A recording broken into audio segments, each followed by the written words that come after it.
நிந்தையும் அவமானமும் சகித்துக் கொண்டு உங்க செட்டை நிழலிலே வந்து நிற்கிறோம்.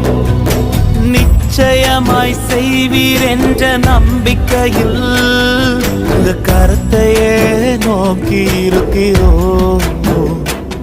உங்க கரத்தையே நோக்கி இருக்கிறோம். அற்புதம் செய்யுங்கப்பா எங்க வாழ்க்கை